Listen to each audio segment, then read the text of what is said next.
Well, I guess let's just start with who might be available. Of the those who were absent at Milton Keynes through COVID or injury, any of those likely to be available again at the weekend?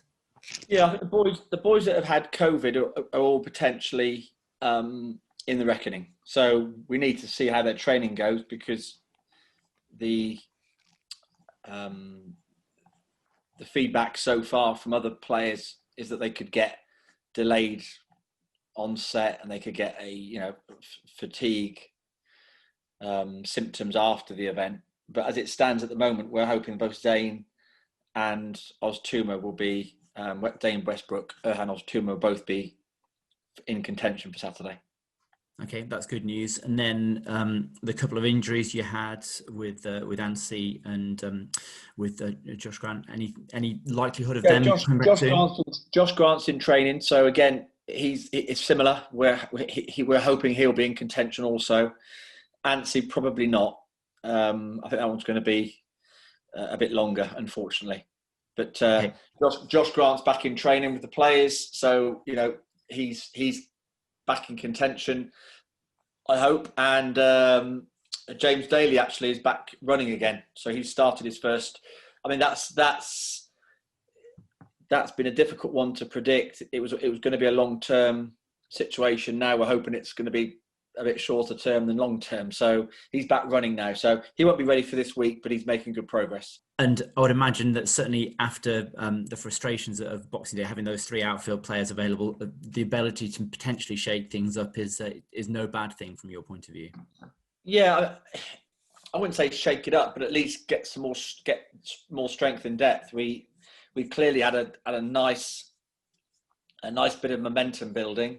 Played really well against Plymouth again, and then we had a big gap and we had players missing. So it didn't do us any favours really. That's not to blame the players who came in. It's just a change of rhythm.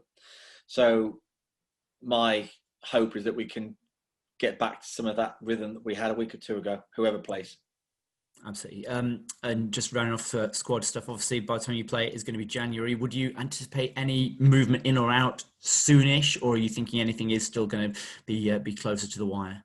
It could do. I mean, we could get something done. I mean, I'd prefer to get things done soon, but it's not always. There has to be 3 or 4 parties all happy until a particular deal goes through. It's not just about what I want. It's whether it's a player coming in or out, he's got to be happy, and the club that he's coming from or going to has to be happy. And there's also agents and other people involved in the process. So there's so many people that need to be happy with a move or with a business that it's often a difficult process. And as we all know, everyone's tried to improve their situation and go to a level at the highest possible that they could.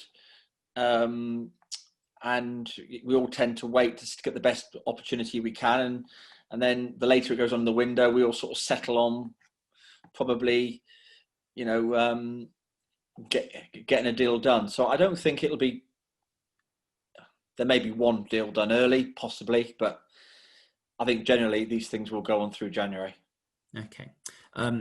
Looking ahead to the weekend, I mean, Blackpool in a similar situation to you in terms of they obviously had a couple of games postponed as well, and I read their manager sort of bemoaning the fact that it had interrupted their flow. So from that point of view, it almost it balances each other out. You're both in a similar boat.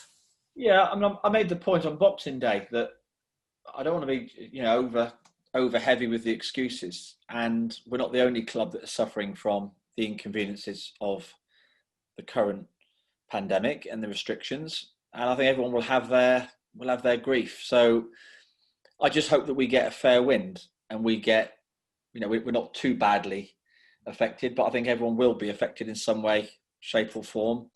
Sounds like Blackpool having their bit of grief. I think we all will. So it's how we adapt and how versatile we are to the situation that will ultimately prove to be how successful we'll be. Yeah, and I guess given how many matches were off in League One the other day, do you have a sense of we should just keep trying to push through and play as many matches as we can, or there's been this talk of circuit breakers and the other? What's your sense of all of that? If we're to finish the season in the first week of May, like the schedule has it, then we need to keep pushing on because we're running out of days, we're running out of weeks. If the season can be extended and there can be a break now, then that makes sense as long as the season gets extended. I mean, I'm balanced about the options there. I'm more than happy to push on. I know that gives us great challenges, but if it seems to be the sensible thing to do to have a break and extend the season, that seems logical as well. So all I'd say is that we should be, the players are human beings. They can get ill as well, as we've found out already in the last couple of weeks. They can get ill, and really it will come down to keeping people safe and healthy. And getting the balance right. So I'm balanced about the whole view on it, to be honest. But I think if the Premier League, or the Championship, and whatever football decides generally, I don't think we should be valuing our players differently than the Premier League values their players. And I think we should all value the players' health in the same way. So I think the next 2 or 3 weeks will be critical, I have to say, and then we'll have to work out how long the season goes on, depending on how many games we've got to play.